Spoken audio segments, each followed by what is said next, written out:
Encaramado en los acantilados de piedra caliza que dominaban el Egeo alrededor del 335 a.C., Aristóteles observó cómo la luz del sol se reflejaba en los templos de mármol blanco de Atenas y en el bullicioso ágora que se alzaba a sus pies.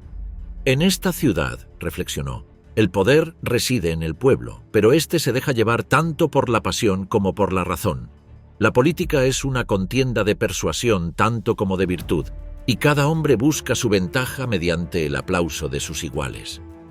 Contempló una sociedad que había alcanzado un mayor nivel de desarrollo que cualquier otra de su época. Una civilización donde los ciudadanos debatían sobre la ley, la guerra y la justicia en un Mediterráneo dominado por reyes, tiranos y gobernantes que reclamaban mandato divino. Atenas había forjado una democracia en un mundo de reyes dioses, pero su brillantez siempre había sido frágil. Los ciudadanos votaban, hablaban y gobernaban colectivamente. Durante siglos, este sistema se mantuvo. La guerra del Peloponeso y las invasiones persas pusieron a prueba su unidad. En la memoria reciente, Sócrates había sido condenado a muerte en el 399 a.C. por la misma democracia que había desafiado, envenenado por cuestionar la brújula moral de la ciudad. Sin embargo, su ejecución era prueba del férreo, a veces fatal, compromiso de Atenas con el debate cívico. La mirada de Aristóteles recorrió las colinas y los puertos, imaginando tanto el imperio que Atenas podría haber sido como la decadencia que no pudo evitar. Pronto, las luchas internas, el faccionalismo y el auge de Macedonia fracturarían la polis, reduciendo las asambleas a gestos simbólicos, mientras la monarquía y el imperio reafirmaban su dominio en toda Grecia. Solo milenios después se apreciarían plenamente los principios de igualdad ante la ley, participación cívica y debate razonado, reconocidos como la extraordinaria herencia de esta civilización fugaz y soleada. Sin embargo, la historia de cómo la antigua Grecia inventó la democracia comienza siglos antes. La Edad Oscura griega, 1200 a.C. La lluvia llega del Egeo, impulsada por un fuerte viento del norte que azota las colinas del sur de Grecia. Resuena entre los olivares, rompe contra las crestas de piedra caliza y se acumula en los valles poco profundos entre ellas. Esta es una tierra dividida por la naturaleza. Las montañas se pliegan hacia adentro, las costas se fragmentan en calas y las islas se extienden como escalones sobre el mar. Durante siglos, la geografía por sí sola había decidido que Grecia nunca sería gobernada desde un solo centro por mucho tiempo. En este terreno accidentado, el poder ascendía y se derrumbaba constantemente. Sin embargo, al amanecer de este fatídico año, el antiguo orden se desmoronó. Los centros palaciegos micénicos habían dominado durante mucho tiempo estas tierras. Micenas, con sus enormes murallas ciclópeas, había servido como fortaleza y centro ceremonial. Sus tumbas tolos y su ciudadela reflejaban una sociedad gobernada por reyes guerreros que afirmaban descender de héroes. Pilos, más al oeste, funcionaba como centro burocrático y de almacenamiento, y sus tablillas de arcilla registraban minuciosos inventarios de grano, aceite y ganado. Tirinto, encaramada sobre la fértil llanura argiva, combinaba su fortaleza defensiva con residencias y talleres, sustentando una comunidad estrechamente vinculada a la autoridad palaciega. Sin embargo, este sistema estaba destinado al colapso. Los terremotos destrozaban los salones de piedra, las redes comerciales se fracturaban, las élites rivales luchaban y las presiones externas del Mediterráneo oriental aumentaban la tensión. Con los palacios desapareció la maquinaria del gobierno centralizado. El Wanax, el rey supremo que gobernaba a través de escribas y tenderos, desapareció de la historia. Las tablillas en lineal B, que antaño registraban las cuotas de grano y las levas de tropas, quedaron en el olvido. La administración cesó porque ya no existía un sistema que requiriera escritura para funcionar. La fragmentación se produjo. Los niveles de población descendieron drásticamente en muchas regiones, especialmente en las llanuras que antaño sustentaban las economías palaciegas. Los asentamientos se redujeron o fueron abandonados por completo. El comercio a larga distancia con Anatolia, Egipto y el Levante se redujo a un goteo. El bronce, antaño elemento vital de la guerra y la ostentación de la élite, escaseó. El hierro, más difícil de trabajar pero más disponible, fue ocupando poco a poco su lugar. Hacia el 1100 a.C., Grecia había entrado en lo que generaciones posteriores llamarían una edad oscura. Sin palacios no había reyes burocráticos. En cambio, pequeñas comunidades se unían en torno a basileis o caciques. Estos basileis gobernaban no como monarcas absolutos, sino como primeros entre iguales, rodeados de consejos de ancianos y sujetos a la costumbre. El liderazgo se negociaba en festines, asambleas y campos de batalla. La posición de un hombre dependía de su capacidad de persuasión, de lucha y de distribución de la riqueza. Las epopeyas de Homero, compuestas siglos después pero arraigadas en esta época, conservan ecos de este mundo. Reyes que discuten, guerreros que desafían la autoridad y asambleas donde las voces que gritan importan. Todo esto era demasiado natural para esta parte del mundo. Grecia, después de todo, había sido una tierra de barreras. Cordilleras como el Pindo y el Taygeto separaban regiones entre sí, lo que hacía que los viajes fueran lentos y difíciles. Los valles se abrían brevemente antes de volver a cerrarse. Las llanuras eran pequeñas y dispersas. Ningún río, como el Nilo o el Éufrates, unía la tierra. Naturalmente, las comunidades se desarrollaron hacia el interior, enfrentándose a sus propios campos, sus propios puertos, sus propios dioses. El mar, paradójicamente, las aislaba y las conectaba a la vez. Hacia el 900 a.C., la recuperación había comenzado. Los niveles de población se estabilizaron y luego aumentaron lentamente. Las aldeas se hicieron más grandes, más permanentes. Las prácticas funerarias se volvieron más elaboradas, lo que indicaba una renovada diferenciación social. Surgieron santuarios en lugares religiosos compartidos como Olimpia, Delfos y Delos, donde las comunidades dispersas podían reunirse en terreno neutral. De este lento recrecimiento surgió la primera polis, la ciudad-estado que definiría la civilización griega. Una polis no era simplemente una ciudad, sino una comunidad política. Un conjunto de hogares centrados en un ágora para la asamblea y el comercio, una acrópolis para la defensa y el culto, y una identidad compartida reforzada por la ley, el ritual y la memoria. La guerra también cambió de forma. Las constantes incursiones de la era inmediatamente posterior a la era palaciega dieron paso a conflictos más estructurados entre polis vecinas. Estas guerras rara vez fueron guerras de aniquilación. Eran estacionales, limitados por los ciclos agrícolas y luchaban por tierras fronterizas, pastos o honor. De estas luchas emergió una nueva forma de combate que tendría profundas consecuencias políticas. A finales del siglo VIII y principios del VII a.C., la guerra griega había comenzado a cristalizar en torno al hoplita, un ciudadano soldado proveniente de las filas de agricultores y artesanos terratenientes. Estos hombres no eran soldados profesionales, pero estaban obligados a defender su polis trayendo consigo una panoplia de armadura de bronce y cuero, un gran escudo joplón circular que podía superponerse al de un camarada, una lanza larga de aproximadamente 2 a 3 metros, un casco de bronce a menudo con crin de caballo, grebas para proteger las espinillas y una coraza para resguardar el torso. El sello distintivo de la guerra hoplita era la formación en falange, filas de soldados de pie, hombro con hombro, con los escudos entrelazados para formar una muralla casi impenetrable y las lanzas proyectando hacia adelante en múltiples niveles.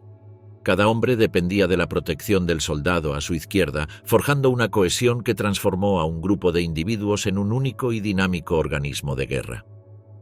Cuando las fuerzas de Argos y Esparta se enfrentaron durante la batalla de Isias, alrededor del 669 a.C., la falange hoplita entró en la historia. El conflicto surgió de las continuas rivalidades territoriales y políticas en el Peloponeso. Ambas ciudades-estado buscaban el control de tierras fértiles y rutas estratégicas, y cada una se apoyaba en alianzas con ciudades vecinas para afirmar su dominio. Argos, frente a una fuerza espartana decidida a expandirse, desplegó a sus hoplitas en formación cerrada a lo largo del acceso a Isias. La falange se disponía en múltiples filas, con cada escudo superpuesto al del vecino y las lanzas proyectadas hacia adelante formando un denso seto entrelazado de bronce y madera. La infantería ligera y los arqueros apoyaban los flancos, hostigando a los escaramuzadores espartanos e interrumpiendo cualquier intento de rodear la línea argiva.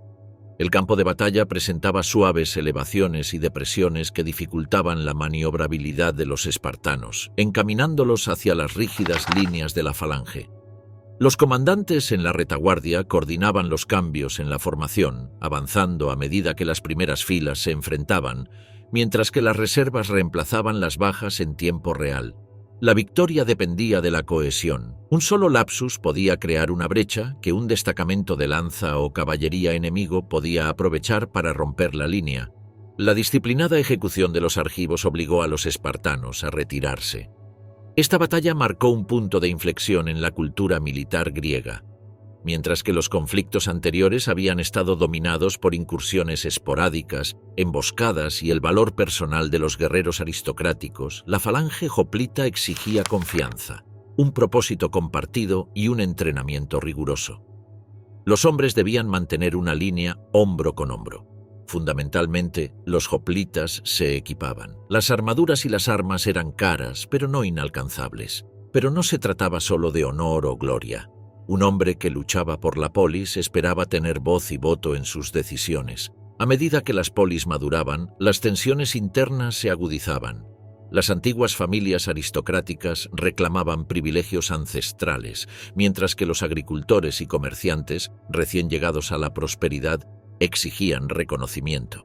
El crecimiento demográfico agotó los recursos de tierra, lo que generó deuda, desigualdad y malestar social. Algunas comunidades respondieron exportando a su excedente de población mediante la colonización, fundando nuevas ciudades desde Sicilia hasta el Mar Negro. Otras se replegaron sobre sí mismas. En varias polis, la crisis abrió la puerta a los legisladores. En las montañas quebradas y las estrechas llanuras del mundo egeo, ya se estaba gestando una nueva forma de gobernar. Desigualdad y crisis en la Atenas arcaica. Hacia el año 750 a.C., Atenas había dejado de ser un conjunto disperso de aldeas para emerger como una polis en expansión, políticamente unificada pero socialmente fracturada. La ciudad se extendía por las ondulantes llanuras del Ática, rodeada de escarpadas colinas y con vistas a las cristalinas aguas del Golfo Sarónico. Su nombre evocaba el patrocinio divino de Atenea, diosa de la sabiduría y la guerra, cuyo favor reclamaron los atenienses en la legendaria contienda contra Poseidón. Según el mito, Atenea había regalado el olivo, símbolo de paz, prosperidad y sustento práctico, mientras que Poseidón golpeó la tierra con su tridente, produciendo únicamente agua salada. El olivo se convirtió tanto en un recurso práctico como en un emblema cívico. Sus hojas aparecían en monedas, rituales públicos y como adorno de los atletas victoriosos. La ciudad misma estaba dividida física y socialmente. En la Acrópolis, templos y santuarios dedicados a Atenea y otras deidades marcaban el corazón espiritual y político de Atenas, mientras que en las profundidades, el ágora se alzaba como centro de comercio, debate y los primeros indicios de participación ciudadana. Calles estrechas serpenteaban entre grupos de casas de adobe, pequeñas granjas y talleres. El poder residía firmemente en manos de los eupatridae, las familias aristocráticas de noble cuna que afirmaban descender de antepasados heroicos y monopolizaban los cargos políticos. Estas familias dominaban el Consejo del Areópago, controlaban los tribunales e interpretaban el derecho consuetudinario según tradiciones que solo ellos conocían. La justicia en este mundo era personal y desigual. Un mismo acto podía tener consecuencias muy diferentes según quién lo cometiera y qué familia lo respaldara. Por debajo de la aristocracia, la mayoría de los atenienses trabajaban la tierra. Los pequeños agricultores se ganaban la vida a duras penas con parcelas marginales, cultivando cebada, olivos y uvas en un clima que dejaba poco margen de error. Una mala cosecha, un animal enfermo o una temporada perdida podían endeudar a un hogar. Los préstamos se garantizaban con la tierra y, lo que era aún más inquietante, con el propio cuerpo del prestatario. Para el siglo VII a.C., un número cada vez mayor de atenienses se convirtieron en hectemoroi, agricultores arrendatarios que entregaban una sexta parte de su producción a los acreedores y vivían perpetuamente al borde de la ruina. Algunos perdieron sus tierras por completo, otros fueron vendidos como esclavos por deudas. La ley ofrecía poca protección. Atenas carecía de un código legal escrito. Magistrados provenientes de familias aristocráticas, juzgando según precedentes, costumbres e intereses personales, resolvían las disputas. Las disputas familiares persistían desde siglos anteriores y se intensificaban cuando fallaban los recursos legales. Un asesinato podía propagarse en ciclos de venganza, desestabilizando barrios enteros. A medida que se profundizaba la desigualdad, el resentimiento se agudizaba. El demos, o el cuerpo colectivo de ciudadanos no pertenecientes a la élite, aún no gobernaba, pero crecía en número, confianza e ira. Al mismo tiempo, Atenas se enriquecía, aunque de forma desigual. El comercio se expandió por el Egeo.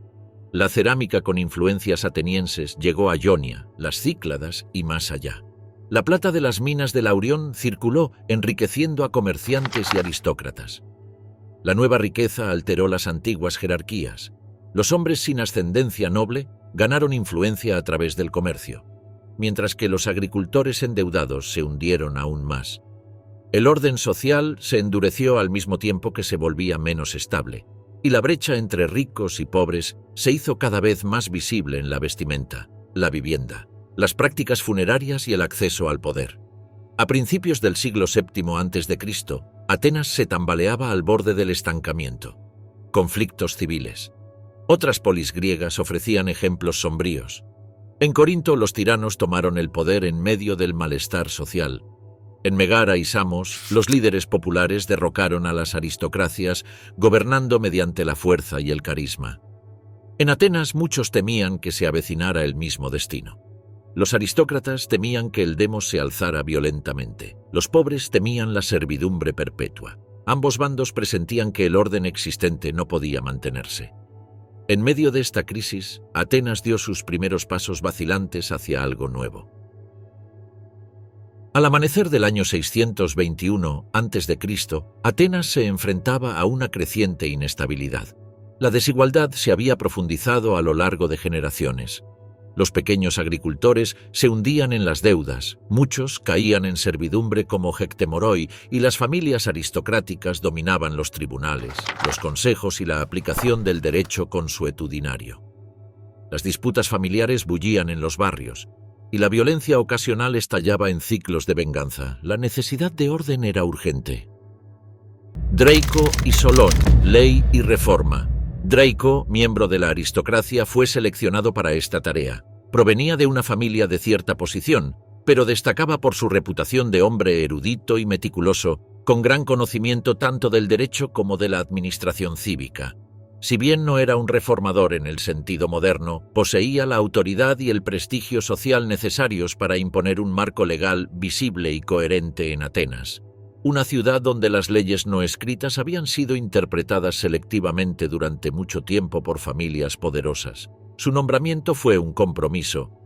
Los aristócratas conservaron su influencia eligiendo a uno de los suyos, mientras que la población en general obtuvo la promesa de una justicia codificada que ya no estaba completamente en manos de árbitros nobles. La función de Draco fue traducir las costumbres y los precedentes de la ciudad a la ley escrita. El código resultante, aunque famoso por su severidad, hizo la justicia tangible y pública. Los ciudadanos podían consultar las leyes por sí mismos, en lugar de depender únicamente de los juicios de familias poderosas. La ley de homicidios, en particular, se formalizó, distinguiendo entre homicidio intencional e involuntario y transfiriendo el juicio de las familias en conflicto a la propia polis.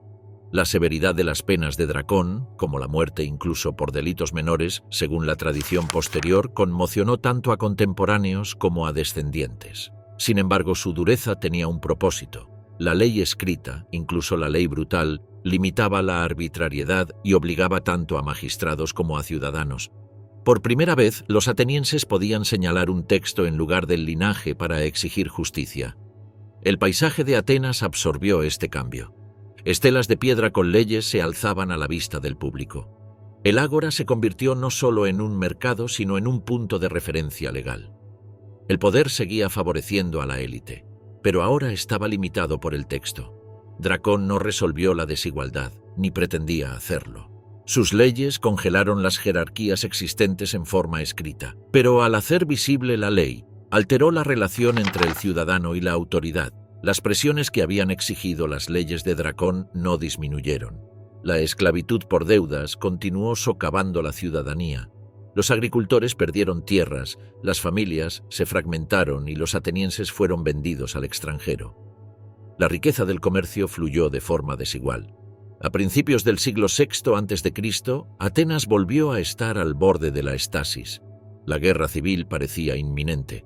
Fue en este momento de crisis que surgió Solón. En el 594 a.C.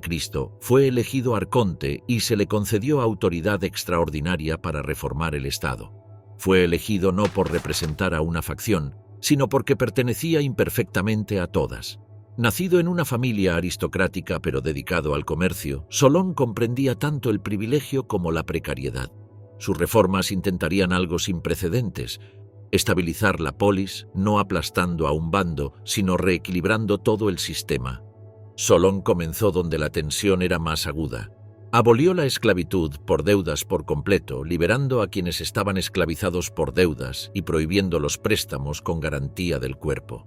Las tierras hipotecadas fueron liberadas de sus marcadores, una eliminación simbólica y literal de la esclavitud recordada como la seisaktheia, la liberación de cargas. Los atenienses vendidos en el extranjero fueron traídos a casa. El cuerpo ciudadano fue restaurado. Sin embargo, Solón se negó a redistribuir la tierra. Las propiedades aristocráticas permanecieron intactas. Esta restricción enfureció a los pobres, pero reflejó la conciencia de Solón sobre la geografía y el poder. La tierra del Ática era limitada. Redistribuirla corría el riesgo de un conflicto interminable. La estabilidad, creía él, no residía en nivelar la riqueza, sino en ampliar la participación.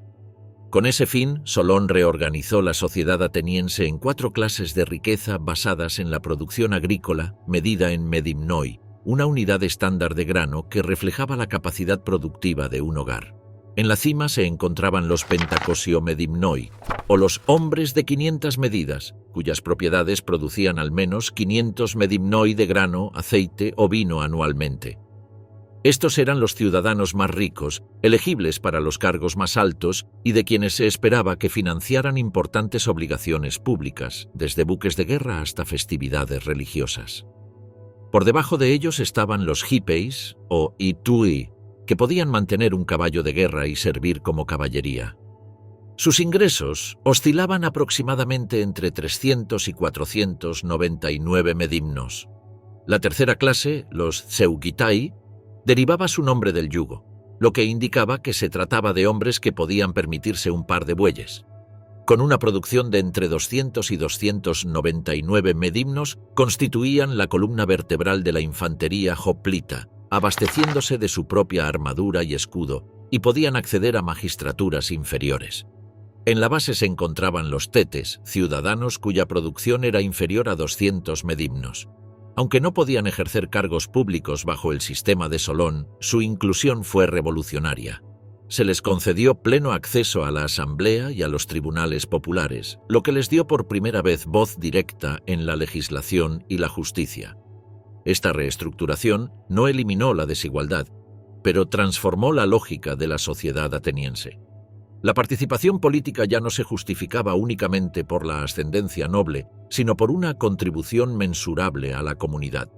La apertura de los tribunales de justicia, las eliaia, resultó especialmente transformadora. Los ciudadanos comunes juzgaban ahora los casos, sopesando las pruebas y los argumentos en lugar de deferirlos a los magistrados de élite. La justicia se volvió participativa. El propio acto de juzgar capacitaba a los atenienses para pensar colectivamente, escuchar, debatir y decidir. Solón también estableció el Consejo de los 400, compuesto por miembros de las 4 tribus de Atenas, para preparar los asuntos de la asamblea. Este órgano no gobernaba directamente, sino que estructuraba la deliberación política, canalizando la energía caótica de la participación popular hacia el proceso. La arquitectura de la democracia comenzaba a tomar forma. Sin embargo, Solón era plenamente consciente de la fragilidad de sus reformas. Expresó sus inquietudes en verso, lamentando la codicia de los poderosos y la impaciencia de los pobres. Tras promulgar sus leyes, Solón se retiró deliberadamente de Atenas. No se fue triunfalmente, sino con aprensión, consciente de que sus medidas no habían satisfecho plenamente a ninguna facción. Los aristócratas resentían la dilución de su autoridad heredada. Los pobres, aunque liberados de la servidumbre por deudas, estaban decepcionados porque la tierra no se había redistribuido. Permanecer en la ciudad habría atraído a Solón a una presión constante para enmendar o derogar su propia legislación, por lo que optó por el exilio como medio para preservarla. Viajó por el Mediterráneo oriental hasta Chipre, Lidia y Egipto, donde observó otros sistemas políticos y reflexionó sobre la fragilidad de la ley ante la ambición humana. Su ausencia eliminó a la única figura en la que se confiaba ampliamente para arbitrar entre intereses contrapuestos. Sin la presencia moderadora de Solón, las viejas divisiones se consolidaron en un faccionalismo abierto. El Ática se fracturó en tres grupos políticos rivales: la llanura, dominada por grandes terratenientes; la costa, asociada con comerciantes y agricultores medianos; y la colina, hogar de las poblaciones más pobres, marginadas por las deudas y la escasez de tierras. Estas facciones compitieron violentamente por la influencia, utilizando la asamblea y las magistraturas como campos de batalla. Existían estructuras legales, pero la lealtad a la facción prevalecía cada vez más sobre la lealtad a la ley. La estasis, o conflicto civil que antes se evitaba por poco, regresó bajo una forma nueva y más peligrosa. En el espacio dejado por la ausencia de Solón y la desigualdad no resuelta, la tiranía estaba destinada a llenar el vacío, preservando el orden a costa de la libertad política. Dracón y Solón no inventaron la democracia, como se conocería más tarde. Operaron dentro de límites, constreñidos por la tierra, la tradición y el miedo al colapso. Sin embargo, transformaron Atenas de una ciudad gobernada por la memoria y el privilegio a una gobernada cada vez más por la ley y la participación. Trasladaron el poder de las familias a las instituciones, de los consejos cerrados a los espacios públicos. Al hacerlo, alteraron la trayectoria del pensamiento político griego. Al otro lado del fracturado paisaje de la Hélade, otras polis observaban, se adaptaban y resistían. La democracia seguiría siendo escasa, frágil y controvertida. Pero en Atenas, entre suelo rocoso y mares agitados, había adquirido su primera forma estructurada. Las leyes grabadas en piedra, las deudas desatadas, los tribunales llenos de voces comunes. Estos ensayos enseñaron a los atenienses a argumentar, a negociar y a ver la polis como una responsabilidad compartida. Pero la democracia aún estaba por afrontar sus mayores pruebas. Tiranía y estabilidad. Pisístrato. Atenas, después de que Solón tuviera leyes, tribunales y asambleas, seguía careciendo de equilibrio. La riqueza seguía estando distribuida de forma desigual, las familias aristocráticas seguían dominando las magistraturas y las lealtades regionales trascendían la identidad cívica. En esta situación, Pisístrato dio un paso al frente. Provenía de la facción de la colina y su linaje se remontaba a la aristocracia, pero su base de poder residía entre aquellos excluidos del consenso de la élite. Su primera aparición en la vida pública fue como figura militar, ganando renombre en el largo conflicto de Atenas con Megara por Salamina, una lucha que había moldeado la identidad ateniense desde principios del siglo VI a.C. La victoria allí le otorgó a Pisístrato prestigio y credibilidad como defensor de la polis. Su primera toma de poder se produjo alrededor del 561 a.C. Al presentarse en el ágora con heridas autoinfligidas, Pisístrato afirmó haber sobrevivido por poco a un intento de asesinato por parte de las élites rivales. La asamblea, conmovida por la indignación y el miedo, votó a favor de concederle una guardia personal. Armado con esta fuerza oficialmente autorizada, Pisístrato ocupó la Acrópolis, el corazón simbólico y estratégico de Atenas.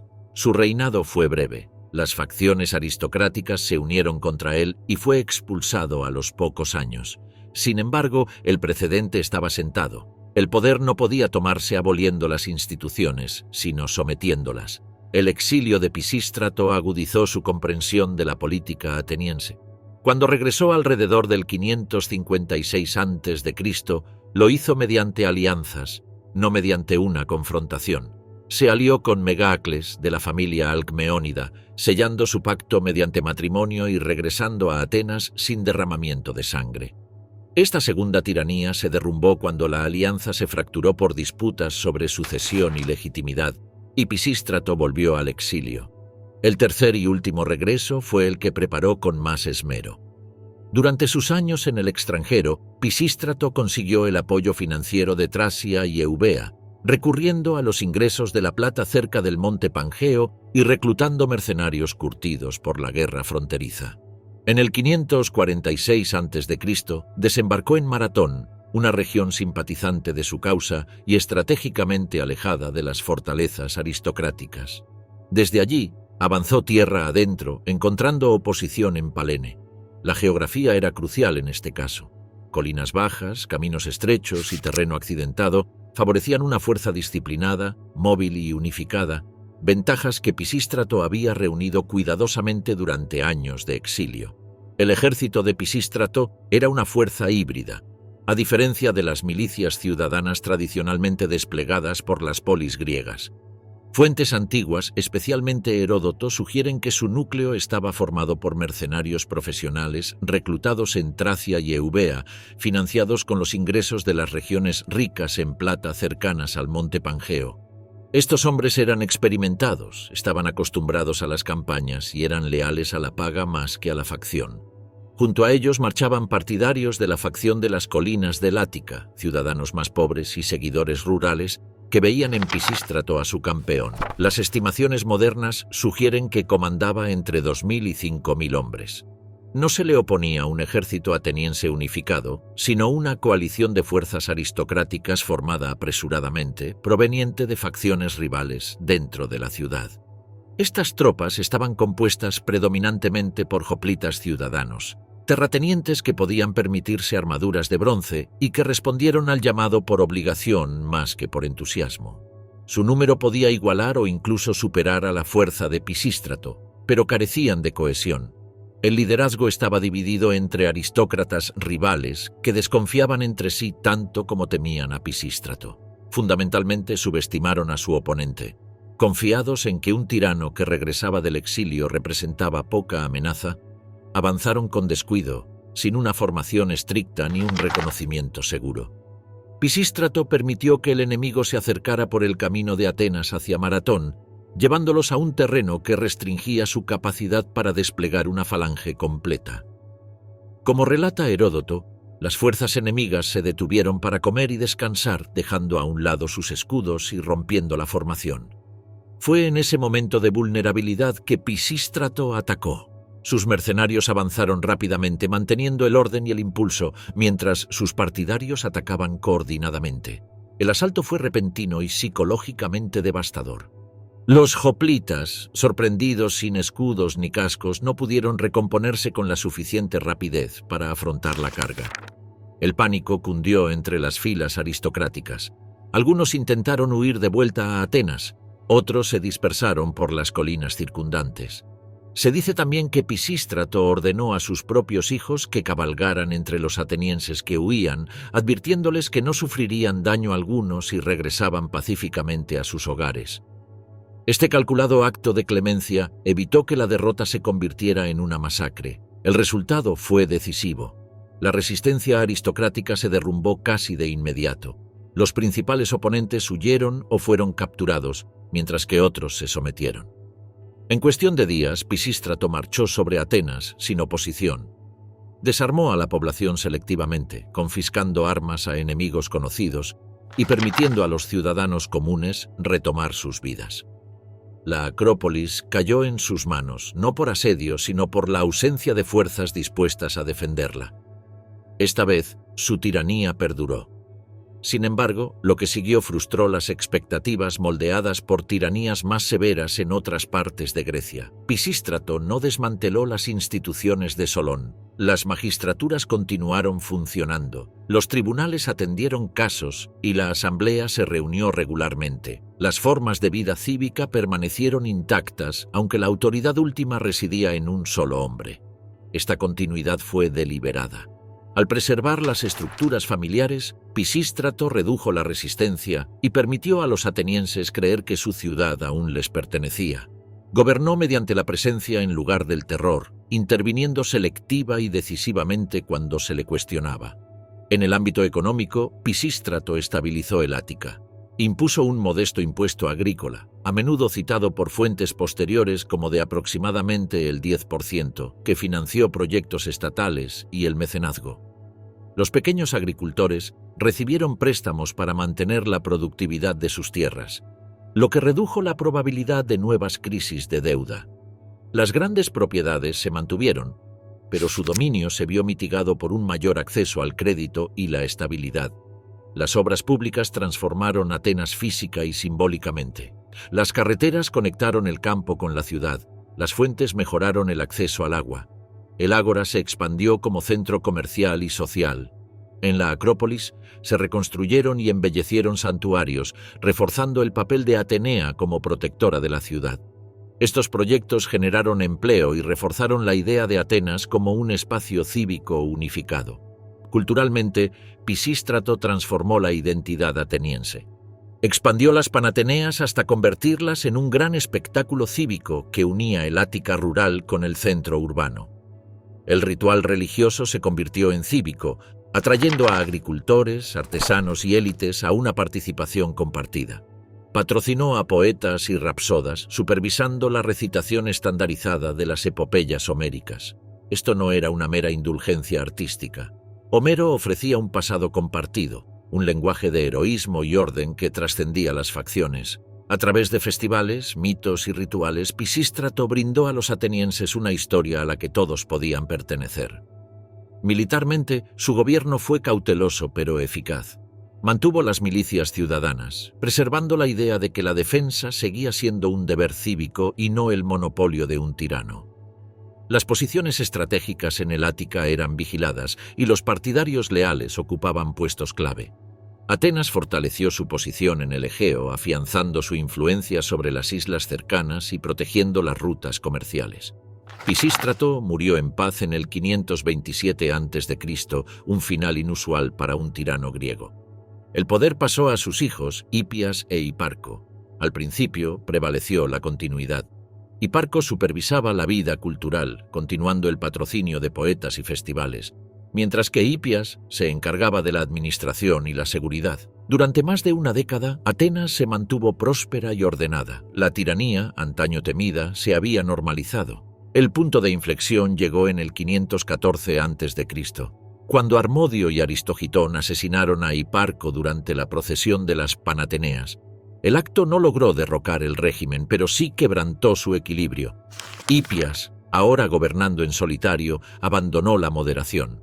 La vigilancia aumentó, los arrestos, las ejecuciones y los exilios se multiplicaron.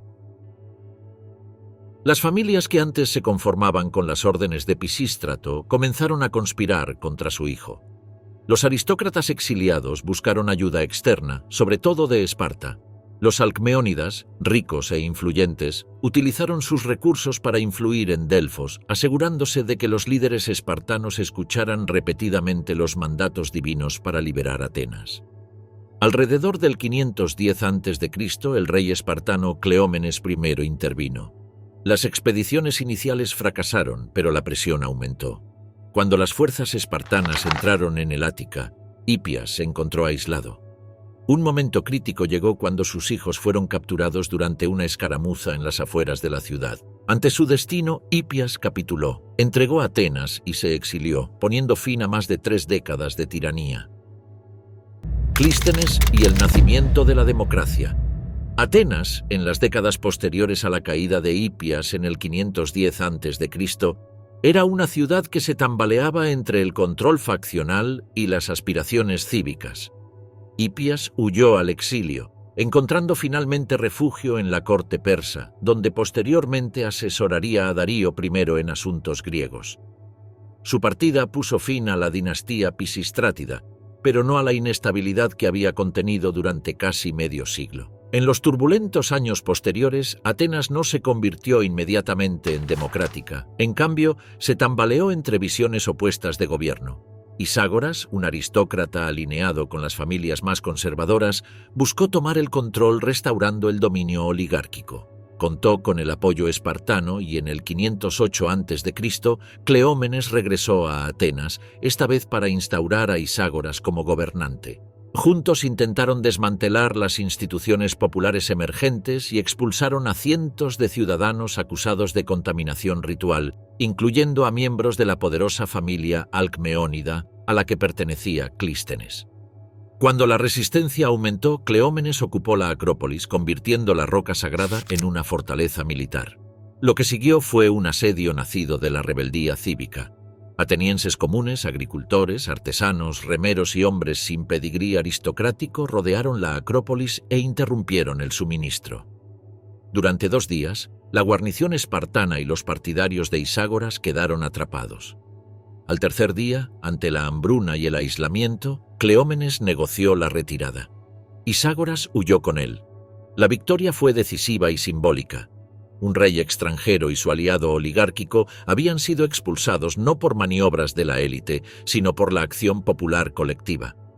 Sin embargo, Clístenes regresó del exilio y actuó con rapidez. Reconociendo las fuerzas centrífugas de la lealtad regional y la facción aristocrática, reorganizó el cuerpo ciudadano en demos, pequeñas unidades locales que se convirtieron en la base de la identidad cívica. Cada demo mantuvo sus propios funcionarios y centros religiosos, vinculando el gobierno local a estructuras estatales más amplias. Además, creó 10 nuevas tribus, mezclando intencionalmente poblaciones de zonas costeras, urbanas e interiores, rompiendo antiguas alianzas y forjando una comunidad política más integrada. La geografía era fundamental. Montañas, ríos y valles que antes dividían a los ciudadanos se convertían ahora en canales para fortalecer la cohesión política, con representantes de cada demo participando en instituciones compartidas. La bule, un consejo de 500 miembros elegidos por sorteo, servía como núcleo administrativo de la polis. Sus miembros, provenientes de las 10 tribus, rotaban anualmente, garantizando que ninguna facción monopolizara la toma de decisiones. La bule elaboraba la legislación, supervisaba las finanzas y coordinaba la defensa, conectando a las comunidades locales con los mecanismos centrales de gobierno. La eclesia, la asamblea popular, se expandió para incluir a todos los ciudadanos varones, creando un foro donde el debate, la persuasión y el voto determinaban las políticas y el liderazgo. En estos espacios, el ágora cobraba vida con las voces de los ciudadanos comunes que sopesaban el futuro de su ciudad. Una de las innovaciones más impactantes de Clístenes, el ostracismo, reflejaba tanto la previsión como la memoria histórica. Cada año, los ciudadanos podían votar por el exilio de un hombre considerado peligrosamente poderoso, sin juicio ni acusación, eliminando así a posibles tiranos antes de que la violencia fuera necesaria.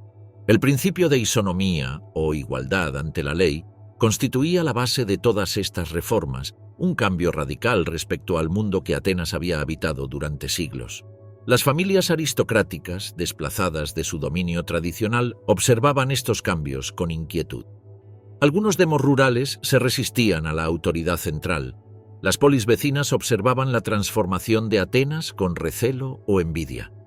Sin embargo, el sistema absorbía la presión en lugar de desmoronarse bajo ella.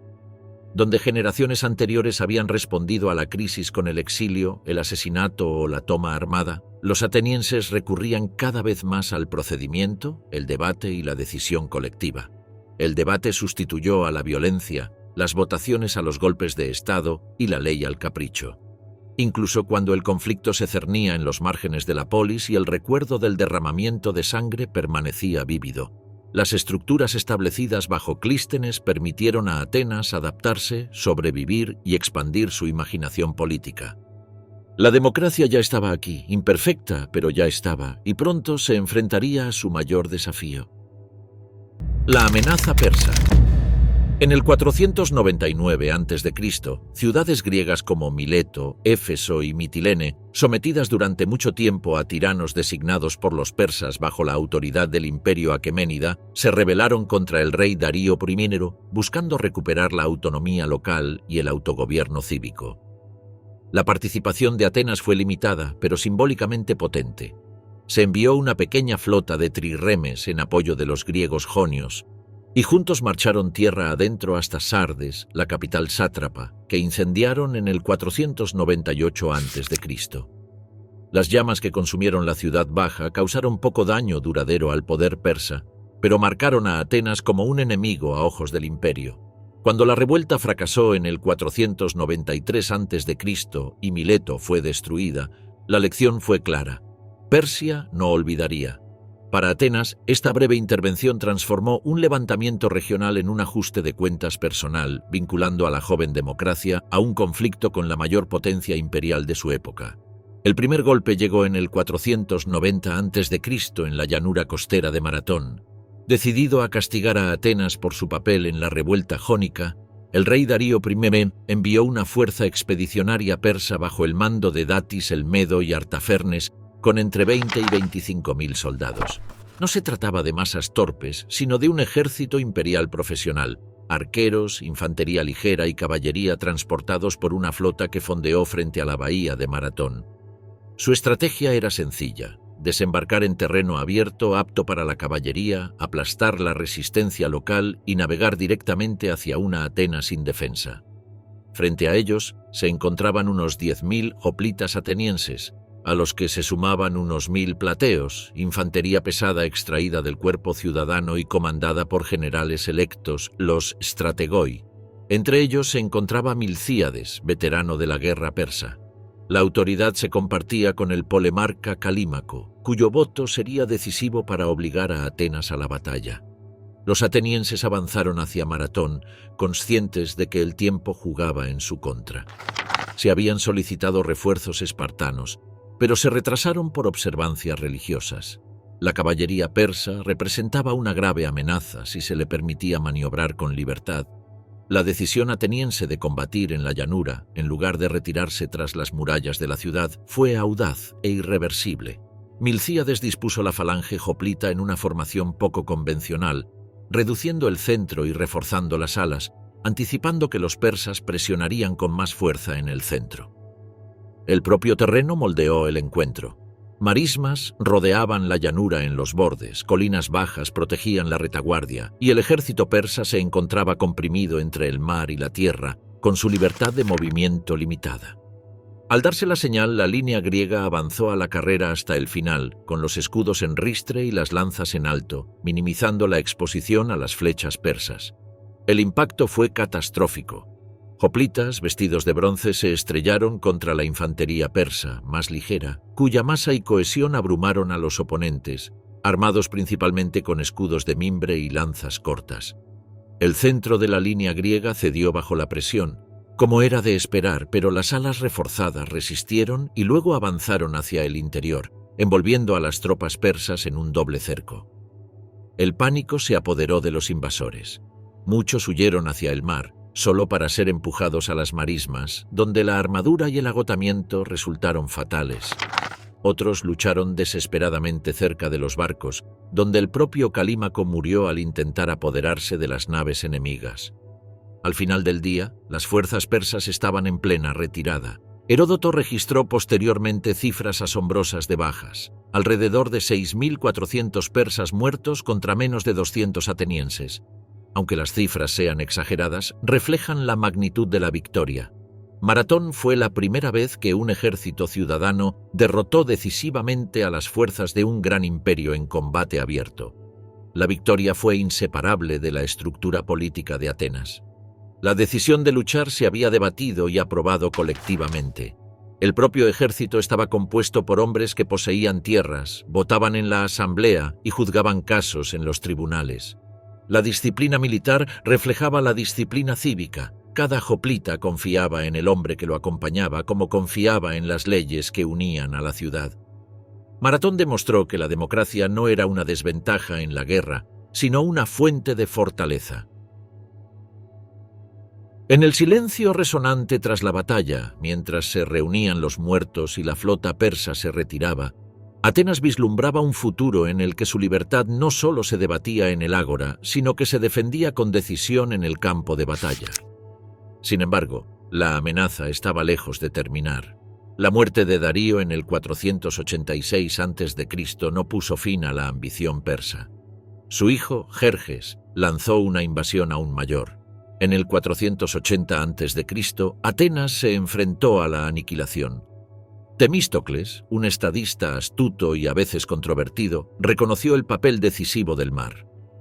Bajo su dirección, Atenas invirtió en trirremes, elegantes buques de guerra propulsados por remeros de entre la ciudadanía que vinculaban el servicio naval con el deber cívico. Estos barcos, estacionados en el estrecho de Salamina, fueron diseñados para convertir la geografía en un aliado. Aguas confinadas que anulaban la ventaja numérica persa, donde la maniobrabilidad y el conocimiento local superaban a la simple masa. A medida que el ejército persa avanzaba, los atenienses evacuaron la ciudad, dejando atrás la Acrópolis a las llamas. Templos y hogares fueron destruidos, pero la gente sobrevivió, dispersándose por la costa e islas fortificadas. En Salamina se desplegó la culminación de la estrategia, la geografía y la cohesión cívica. Las embarcaciones persas, en mayor número, entraron en el estrecho, solo para ser acosadas por los trirremes, más pequeños y ágiles. Remeros, ciudadanos y artesanos por igual, tripulaban sus barcos con la precisión que nace de la necesidad. Los comandantes griegos aprovecharon el estrechamiento del canal, obligando a la línea persa a fragmentarse, mientras que arqueros e infantes de marina a bordo de los trirremes atacaron con decisión. Olas de caos rompieron la coordinación. La flota persa sufrió pérdidas catastróficas. La victoria fue rápida y total, asegurando Grecia y salvaguardando las nacientes instituciones democráticas de Atenas. La asamblea pudo reunirse, la bule pudo gobernar y los ciudadanos pudieron reanudar la vida en una ciudad marcada pero intacta. En los meses siguientes, Atenas emprendió una recuperación extraordinaria. La Acrópolis, antaño ennegrecida por el fuego, fue reconstruida con gran ambición.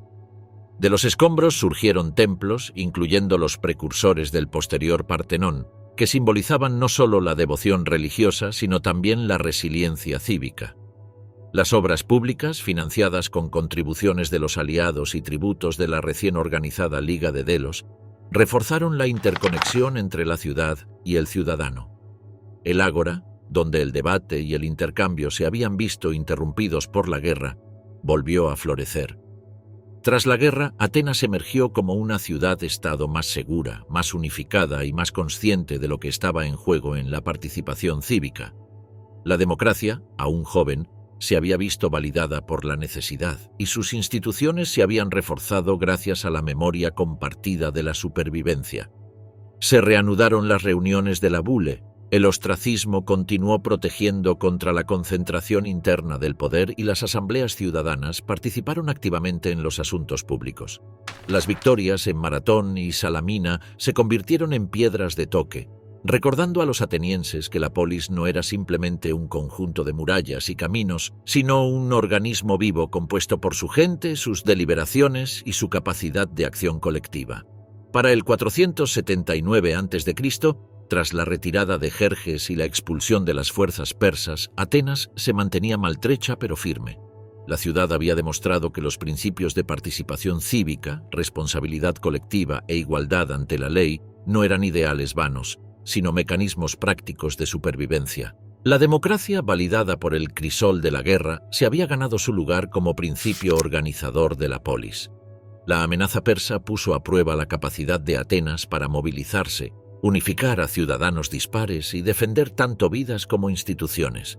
Pero los desafíos aún no habían terminado. Imperio y democracia radical. Los restos de la invasión de Jerjes aún persistían en las costas del Egeo y muchas ciudades griegas, especialmente las polis jónicas de Asia Menor, permanecieron expuestas a las represalias persas. En el 478 a.C. se formó una nueva alianza en torno a la isla sagrada de Delos, elegida por su neutralidad y su antiguo santuario de Apolo. Esta fue la Liga de Delos, concebida inicialmente como una coalición voluntaria dedicada a la defensa continua contra Persia y a la liberación de las ciudades griegas que aún estaban bajo control imperial. Cada estado miembro prometía barcos o tributos monetarios. Arístides, hijo de Lisímaco, se ganó el apodo de El Justo por su administración escrupulosa e imparcial de la Liga de Delos. Se le encomendó la tarea de crear un sistema de tributos que equilibrara la equidad con las necesidades prácticas de la Liga. Sin embargo, los cálculos de Arístides beneficiaron sutilmente a Atenas, proporcionándole un flujo constante de recursos para expandir su propio poder naval y administrativo, sin coaccionar abiertamente a sus aliados. La ciudad podía financiar astilleros, mantener una flota permanente y abastecer expediciones militares. Esto sentó las bases estructurales de lo que se convertiría en el imperialismo ateniense. La Liga no era un mero órgano administrativo. Reforzaba la cohesión mediante la presencia militar y los despliegues estratégicos. Cuando Naxos intentó separarse de la Liga de Delos alrededor del 469 a.C., los atenienses enviaron una flota de aproximadamente 30 trirremes, cada uno tripulado por 200 remeros y 20 infantes de marina, para establecer el dominio naval en la isla. Naxos, con una flota menor de quizás una docena de embarcaciones, dependía de sus fortificaciones costeras y su conocimiento del terreno local. Sin embargo, los atenienses aprovecharon los estrechos accesos y los arrecifes poco profundos, utilizando sus barcos más grandes y disciplinados para bloquear los puertos, impidiendo tanto el comercio como los refuerzos.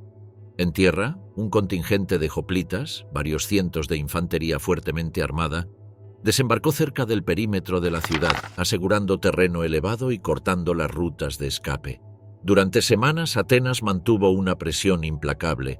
Estallaron escaramuzas en playas y crestas costeras, mientras que los intentos de Naxos por romper el bloqueo fracasaron. Privada de suministros, Naxos capituló y se vio obligada a pagar tributo y reafirmar sus obligaciones con Atenas. El conflicto con Tasos entre el 465 y el 463 a.C. fue aún más complejo. La riqueza y la ubicación estratégica de Tasos la convirtieron en un objetivo tentador para Atenas, pero los tasios estaban decididos a resistir. Los atenienses enviaron una flota de 50 trirremes que patrullaron el norte del Egeo, mientras que una fuerza de unos 2000 hoplitas desembarcó para bloquear la ciudad y tomar puertos clave. Atenas también desplegó máquinas de asedio, catapultas y arietes para presionar las murallas de Tasos, mientras que contingentes más pequeños de infantería ligera y arqueros hostigaban a las partidas de forrajeo. Los defensores de Tasos, con unos 1500 hoplitas y varios cientos de escaramuzadores, intentaron incursiones costeras, pero la superioridad numérica y la coordinación de los atenienses junto con su control del mar asfixiaron lentamente la ciudad. Las rutas de suministro fueron cortadas, las minas ocupadas y la moral decayó drásticamente. Para el 463 a.C., los tasos no tuvieron más remedio que rendirse. Pagaron tributo, se sometieron a la autoridad de Atenas y su economía se reorientó para impulsar el creciente imperio ateniense. Si bien Atenas había prometido inicialmente una defensa colectiva contra Persia, pronto se hizo evidente que la superioridad militar, especialmente el dominio naval, era la garantía definitiva de su cumplimiento. Estas revueltas y su represión por la fuerza revelaron la realidad coercitiva que se escondía tras la pertenencia a la Liga. Ambas ciudades fueron sometidas por la fuerza, sus murallas desmanteladas, sus flotas confiscadas y el tributo impuesto en efectivo en lugar de barcos. La propia Delos no fue inmune a esta presión. En los años previos al 454 a.C., Atenas intervino cada vez más en la vida religiosa y cívica de la isla. Los funcionarios atenienses asumieron un mayor control sobre la administración del santuario, y los fondos de la Liga se utilizaban rutinariamente para operaciones dirigidas por los atenienses sin una consulta significativa. En Delos reinaban la tensión y la violencia, incluyendo la represión de la disidencia entre las élites locales, resentidas por la supervisión ateniense. La neutralidad de la isla, antaño su virtud definitoria, se convirtió en un lastre en un Egeo cada vez más dominado por las trirremes atenienses. Atenas justificó sus acciones alegando las amenazas persas y la necesidad de proteger el tesoro, pero el motivo más profundo era el control. Delos era vulnerable, Atenas no. Para el 454 a.C., el tesoro de la Liga, originalmente ubicado en Delos, se trasladó a Atenas. El pretexto inmediato para el traslado fue el resurgimiento persa en el Mediterráneo oriental, incluyendo reveses para las fuerzas atenienses en Egipto alrededor del 454 a.C. Atenas argumentó que el tesoro estaría más seguro tras las murallas largas, custodiado por hoplitas, flotas y puertos fortificados en el Pireo. En realidad, Trasladar los talentos de plata a la Acrópolis transformó las finanzas de la Liga en un instrumento ateniense. Una vez que el tesoro se situó bajo las columnas ascendentes del Partenón, el tributo dejó de ser meramente defensivo. Financiaba la remuneración de jurados, los salarios públicos, la expansión de la flota y los programas de construcción monumental que transformaron el horizonte de Atenas. Los Estados miembros seguían contribuyendo, pero ahora las decisiones sobre gastos eran casi exclusivamente de la Asamblea ateniense y Bule. Esta ley despojó a la Liga de su última pretensión de igualdad.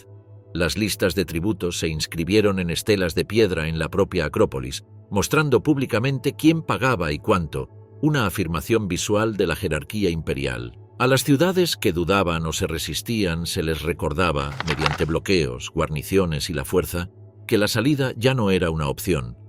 La Liga de Delos se había convertido en un imperio en todo menos en el nombre, sus orígenes sagrados absorbidos por la democracia ateniense en su forma más expansiva y coercitiva. A partir de entonces, Atenas gobernó mediante la presencia permanente de barcos armados, pagos forzosos y el control centralizado de la riqueza. La democracia floreció en casa, pero en el extranjero se impuso en las proas de los trirremes, respaldada por el bronce, la plata y la silenciosa amenaza de la violencia.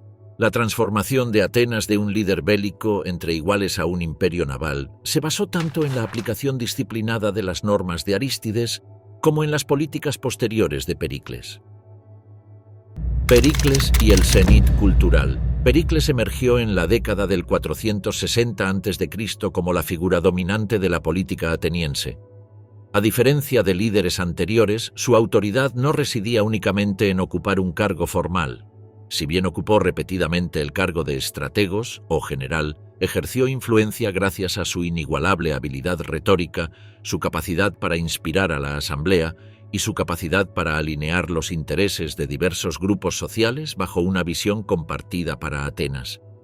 Su carrera coincidió con el auge de la expansión imperial de Atenas, la consolidación de la Liga de Delos y el florecimiento de la vida cultural, vinculando la reforma política directamente con el futuro de la polis. Pericles comprendió que la democracia era más que simples estructuras procedimentales. Una de sus contribuciones más significativas fue la expansión radical de la participación política. Pericles apoyó medidas para restringir la autoridad del Areópago, el consejo aristocrático que durante mucho tiempo había dominado las funciones judiciales y de supervisión. Sus poderes se transfirieron en gran medida a los tribunales populares y a la Bule de 500, el consejo administrativo que coordinaba tanto el gobierno local como las operaciones del creciente imperio ateniense. La remuneración del jurado, instituida bajo su liderazgo, permitió a los ciudadanos de bajos recursos servir en los tribunales sin dificultades económicas, mientras que los estipendios para consejeros y magistrados ampliaron la base de quienes podían participar activamente en el gobierno. De esta manera, Pericles transformó la ciudadanía de un estatus abstracto a una realidad práctica y cotidiana, donde los atenienses comunes podían votar, debatir y juzgar, moldeando las leyes y políticas de la ciudad de primera mano. Las reformas de Pericles trascendieron la esfera política y se extendieron al tejido cívico y cultural de Atenas. En el 451 a.C., introdujo una nueva ley de ciudadanía que restringía la ciudadanía a los hijos de dos padres atenienses.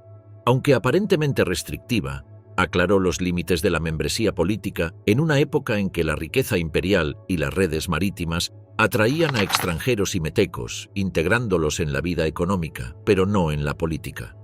Simultáneamente, Pericles reconoció que el servicio militar podía convertirse en un factor de inclusión social. Los tetes, ciudadanos anteriormente marginados que carecían de tierras, eran ahora remeros esenciales en la flota de trirremes de Atenas. La guerra naval transformó la dependencia de la ciudad de los hoplitas terratenientes, otorgando peso político a aquellos cuyo trabajo en el agua sostenía directamente el dominio ateniense. La fusión de democracia, servicio militar y autoridad imperial alcanzó su expresión más visible en el paisaje urbano de la propia Atenas. Los tributos de la Liga de Delos financiaron un ambicioso programa de obras públicas, entre las que destacan el Partenón, los propileos y las murallas largas que conectaban Atenas con sus puertos. La vida cultural también prosperó. Apoyó el teatro, la escultura y los festivales, fomentando una identidad cívica compartida mediante la representación de las tragedias de Sófocles o la recitación de epopeyas homéricas. La religión, la política y la cultura se entrelazaron, produciendo un sentido de pertenencia que trascendió los estrechos intereses facciosos y fortaleció la autoridad del demos, el pueblo. El liderazgo de Pericles también moldeó la estrategia exterior y militar de Atenas. Su visión de la supremacía naval no solo aseguraba el tributo de las ciudades aliadas, sino que también protegía las rutas comerciales y reforzaba la participación democrática al otorgar influencia práctica a los ciudadanos de clase baja. La movilidad de la flota permitió a Atenas proyectar su poder por todo el Egeo, apoyando a los aliados y castigando la disidencia, pero también unía a los ciudadanos en un esfuerzo común. Sin embargo, incluso cuando Atenas alcanzaba la cúspide de su poder político, militar y cultural, las semillas de la vulnerabilidad estaban presentes. La extralimitación imperial, el faccionalismo interno y la dependencia del tributo de los aliados subyugados pondrían a prueba posteriormente la resiliencia del sistema que Pericles había fortificado. Sin embargo, por un momento, la ciudad brilló como un laboratorio soleado de posibilidades humanas. Una democracia que conectaba los salones de mármol de la Acrópolis con los remos de su flota y las voces de sus ciudadanos en el ágora. Para el 460 a.C., Atenas se había transformado. Su democracia, antaño limitada y cautelosa, era ahora participativa y asertiva. Los vecinos de Atenas, Esparta, Corinto y Tebas observaban con cautela la acumulación de poder de la ciudad. Dentro de Atenas, los debates sobre el uso del tributo, los límites de la soberanía popular y las responsabilidades de los ciudadanos en la guerra ponían de relieve tanto el potencial como la vulnerabilidad de un sistema que dependía de la participación en todos los niveles. Cuando llegó el siguiente desafío, la situación fue diferente. Los persas no organizaron un ataque. En cambio, los griegos lucharon contra griegos. Atenas, una democracia en su interior pero una potencia imperial en el exterior, se enfrentó a Esparta. Guerra y colapso democrático. En el 431 a.C. estalló el conflicto entre Atenas y Esparta. La guerra del Peloponeso no fue solo una cuestión de ejércitos, sino también de sistemas políticos y filosofías. Pericles, maestro orador y figura clave de la vida cívica ateniense, adoptó una estrategia defensiva. Las murallas largas que conectaban Atenas con su puerto en el Pireo, incursiones navales a lo largo de la costa peloponesia y la confianza en la superioridad marítima de Atenas. El propio terreno dictaba las tácticas, las colinas y los puertos configuraban las campañas. Los estrechos pasos restringían el movimiento, mientras que el mar ofrecía tanto oportunidades como peligros. Dentro de la ciudad, las asambleas se reunían a cielo abierto en el Pénix, debatiendo estrategia, tributos y responsabilidad cívica, mientras los ciudadanos comunes remaban en trirremes que proyectaban el alcance de Atenas sobre las olas. En el segundo año de la guerra, en el 430 a.C., la peste arrasó la ciudad, densamente poblada. Multitudes abarrotaban el ágora y se apiñaban en los espacios públicos, facilitando inadvertidamente la propagación. La peste mató a aproximadamente un tercio de la población, incluido el propio Pericles, dejando a Atenas sin líder y vulnerable.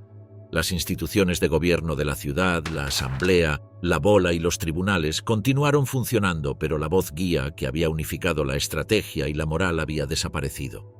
En este vacío se colaron demagogos como Cleón, cuya retórica vehemente avivó las emociones, amplió las divisiones y transformó el debate cívico en una contienda de persuasión populista. La geografía y la infraestructura cívica, antaño fortalezas, ahora amplificaban la vulnerabilidad. Las calles estrechas y los puertos abarrotados aceleraban las enfermedades, mientras que las murallas largas, diseñadas para la protección, también contenían a los enfermos. La íntima conexión entre el ciudadano, el Estado y la tierra, que había impulsado los logros culturales y militares de Atenas, ahora subrayaba su fragilidad. La guerra se prolongó, y las ambiciones de Atenas se desviaron desastrosamente hacia Sicilia. La expedición a Sicilia del 415 a.C., destinada a expandir la influencia ateniense y asegurar recursos, terminó en catástrofe. Decenas de miles de hombres, ciudadanos y aliados por igual, perecieron. Se perdieron barcos. La moral se derrumbó. Una vez confiada en su alcance imperial, la ciudad-estado se enfrentó a la duda existencial. El paisaje circundante, los ríos extranjeros, las colinas y las ciudades fortificadas negaron las ventajas tácticas familiares de Atenas. Los ciudadanos que habían votado en las asambleas ahora se enfrentaban al sombrío cálculo del costo humano de la guerra. Las tensiones políticas aumentaron, los debates en el Pénix se intensificaron y la desconfianza se enconó. La guerra reveló que la democracia, a pesar de toda su brillantez participativa, no podía aislar a Atenas de los errores de juicio estratégicos, las enfermedades y los límites impuestos por el terreno. Para el 411 a.C., estas presiones culminaron en un golpe de estado oligárquico. El llamado Consejo de los 400 intentó tomar el control, suspendiendo el gobierno democrático completo. Sin embargo, la resistencia popular, organizada a través de demos y redes locales, finalmente restauró una participación cívica más amplia. La guerra, el hambre y el faccionalismo político dejaron a Atenas debilitada, incluso cuando regresó la democracia. Lo hizo bajo presión, limitada por los traumas persistentes de un conflicto prolongado. La fortaleza naval de la ciudad se mantuvo, pero el imperio que había forjado mediante tributos, estrategia y diplomacia no pudo recuperarse por completo. La democracia, una vez en expansión, ahora tenía que operar dentro de parámetros estrechos, equilibrando la participación con las duras realidades de la supervivencia. La fase final de la Guerra del Peloponeso culminó en una catástrofe para Atenas en el 404 a.C., tras una cadena de desastres militares que comenzó con la decisiva derrota naval en Egospótamos en el 405 a.C. Tras años de fortunas fluctuantes, Esparta, bajo el mando del navarca Lisandro, había reconstruido su flota con el respaldo financiero persa, en particular del príncipe Ciro el Joven, lo que permitió que las tripulaciones espartanas recibieran salarios regulares y fueran entrenadas según los estándares atenienses. El encuentro decisivo tuvo lugar en el Helesponto, cerca de Egospótamos, en el Quersoneso Tracio, un estrecho tramo de costa vital para el suministro de grano de Atenas desde el Mar Negro. La flota ateniense, compuesta por aproximadamente 170 trirremes tripulados en gran parte por remeros ciudadanos y contingentes aliados, ancló en una playa expuesta frente a la base espartana en Lampsaco. Día tras día, los atenienses se hacían a la mar, ofreciendo batalla, y día tras día, Lisandro se negaba, manteniendo una estricta disciplina y esperando una oportunidad. Cuando las tripulaciones atenienses comenzaron a dispersarse en tierra tras estas infructuosas maniobras buscando comida, agua y descanso, Lisandro atacó con una velocidad repentina. Los trirremes espartanos cruzaron el estrecho en formación cerrada, tomando a los atenienses desprevenidos. Casi toda la flota ateniense fue capturada o destruida. Solo un puñado de barcos escapó. Miles de marineros atenienses fueron hechos prisioneros, muchos de los cuales fueron ejecutados. Con la flota aniquilada, Atenas se encontraba estratégicamente indefensa. El control del mar había sido la base de su poder, imperio y abastecimiento de alimentos. Lisandro avanzó metódicamente por el Egeo, desmantelando lo que quedaba de la autoridad ateniense, instalando oligarquías proespartanas en antiguas ciudades aliadas y cortando a Atenas los envíos de grano. El ejército espartano avanzó entonces hacia el Ática, mientras la flota imponía un bloqueo al Pireo. Tras las murallas largas, Atenas sufrió meses de hambruna. Las reservas de grano escaseaban, los precios se disparaban y las enfermedades se propagaban entre la hacinada población. El número de hoplitas ya no importaba. Sin barcos, Atenas no podía luchar, reabastecerse ni maniobrar. En la primavera del 404 a.C., ante la falta de ayuda y la resistencia inútil, la ciudad se rindió. Las condiciones fueron severas. Las murallas largas fueron desmanteladas, la flota reducida a 12 barcos, el imperio disuelto y Atenas se vio obligada a seguir la política exterior de Esparta. La democracia fue abolida temporalmente, sustituida por el gobierno oligárquico de los 30 tiranos. Incluso con la rendición de Atenas, su legado cultural y cívico perduró. La derrota de Atenas no marcó la extinción de los ideales democráticos. Demostró su vulnerabilidad y la necesidad de una práctica cívica resiliente. En el 403 a.C., la democracia se restableció mediante un proceso de amnistía.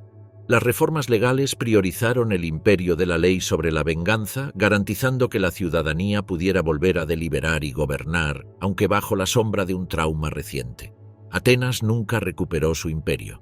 La Liga de Delos se disolvió, sus tributos se desviaron o se perdieron, y el alcance naval de la ciudad se vio reducido. Sin embargo, las instituciones, las asambleas, los tribunales, las loterías para cargos públicos y los salarios públicos permanecieron, permitiendo a los ciudadanos comunes participar en el gobierno. La vida política se reanudó en el Ágora y Penix. En todo el mundo griego, la inestabilidad persistió. La derrota de Esparta por parte de Tebas en Leuctra en el 371 a.C. transformó la dinámica de poder, demostrando que ninguna ciudad-estado podía mantener un dominio absoluto. Escaramuzas constantes, alianzas cambiantes y conflictos localizados continuaron definiendo el paisaje desde el Peloponeso hasta las tierras altas del norte. Cada polis operaba dentro de su geografía. Las montañas limitaban el movimiento, los ríos proporcionaban vías de suministro y el acceso costero dictaba el potencial económico. La democracia ateniense sobrevivió a estas presiones, pero la fracturada realidad política de Grecia impidió el restablecimiento de un imperio que alcanzara su apogeo del siglo V. La vida cívica perduró, pero dentro de los límites dictados tanto por la geografía natural como por las circunstancias históricas. Para el año 359 a.C., Atenas seguía siendo políticamente autónoma en la práctica, pero estratégicamente limitada. Su imperio había desaparecido, el poder naval había menguado y ciudades-estado como Tebas, Corinto y Macedonia dominaban los asuntos regionales. Aún así, la democracia restaurada funcionó. Los ciudadanos debatían, votaban y arbitraban. Sin embargo, ni siquiera esto perduraría. La ambición de Alejandro y la muerte de la democracia griega.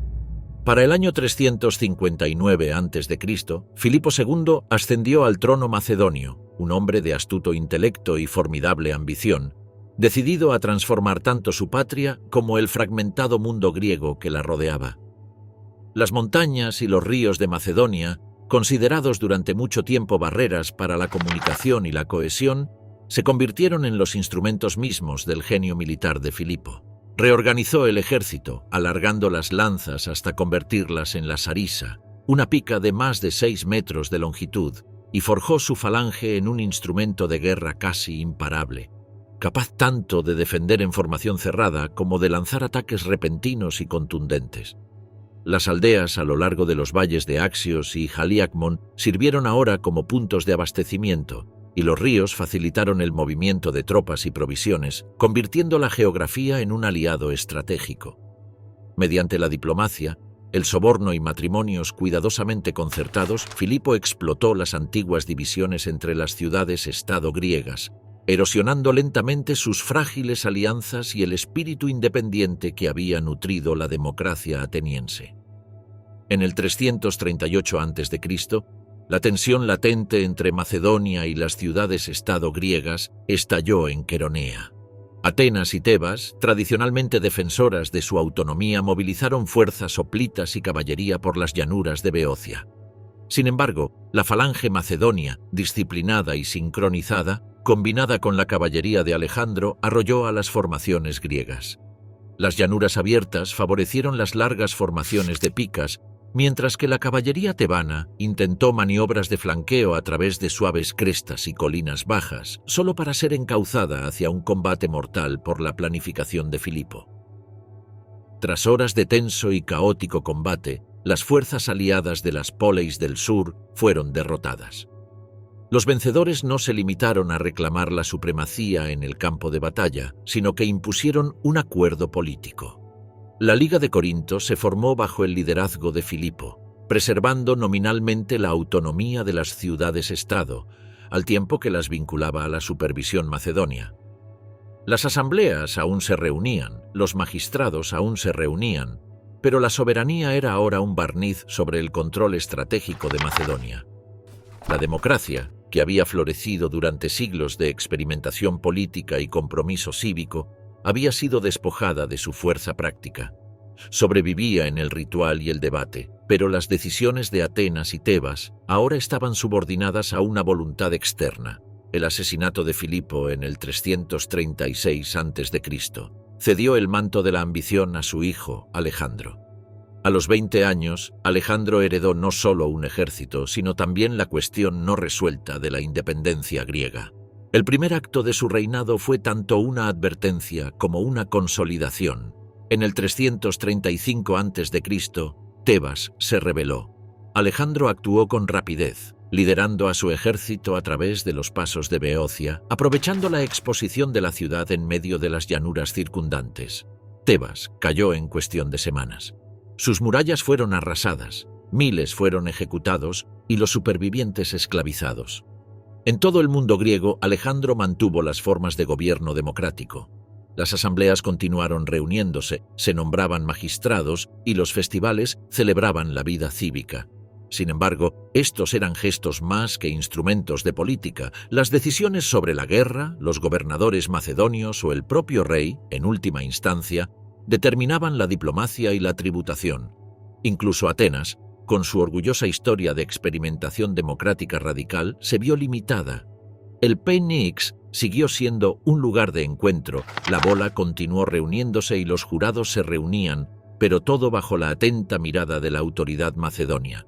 Los rituales cívicos, anteriormente inseparables de la acción política, se volvieron simbólicos, preservando la memoria del autogobierno mientras la esencia del poder había cambiado. Las campañas de Alejandro más allá de Grecia, desde las llanuras de Tesalia hasta las montañas de Anatolia, a través de los desiertos de Persia y adentrándose en los valles del Indo, transformaron aún más la polis griega. Soldados y enviados llevaron consigo el recuerdo de la democracia ateniense, las historias de la oratoria de Pericles, el juicio de la Eliaia y los rituales de la Eclesia. En cada ciudad conquistada, colonos, mercenarios y administradores griegos establecieron enclaves, recreando espacios cívicos y asambleas. Sin embargo, estos ya no eran autónomos. La muerte de Alejandro Magno en el 323 a.C. marcó el fin de una era para la independencia política griega. Las ciudades-estado quedaron libradas al vacío de la autoridad imperial, pero su autonomía era ilusoria. Los sucesores macedonios, los diádocos, se apropiaron de territorios, impusieron guarniciones e impuestos y designaron gobernantes títeres. Atenas, Tebas, Corinto y otras polis conservaron asambleas, códigos legales y las señales externas de autogobierno, pero la capacidad práctica de actuar con independencia se había desvanecido. La democracia se convirtió en un recuerdo vivo, expresado en el debate, el ritual y la identidad cívica, pero subordinado al mando imperial. El imperio de Alejandro Magno pronto se fragmentó rápidamente en medio de luchas dinásticas y guerras entre sus generales, los diádocos, quienes gobernaban mediante ejércitos en lugar del consenso popular. Surgieron monarquías bajo figuras como Ptolomeo en Egipto, Seleuco en Asia y Casandro en Macedonia, preservando las instituciones cívicas griegas en la forma, pero despojándolas de la soberanía real. En Grecia, los intentos de restaurar la autonomía, incluyendo la Guerra Lamiana y posteriores ligas federales como las ligas Etolia y Aquea, fracasaron bajo el dominio macedonio y finalmente romano. Para el año 146 a.C., Grecia fue absorbida por el mundo romano, donde el pensamiento político griego sobrevivió incluso cuando la democracia desapareció en la práctica. Durante siglos, la democracia perduró solo en textos, redescubierta durante el Renacimiento y reconfigurada a través de las primeras revoluciones modernas. Aunque la antigua Atenas nunca regresó, sus ideas finalmente resurgieron globalmente en sistemas representativos, creando un legado político perdurable.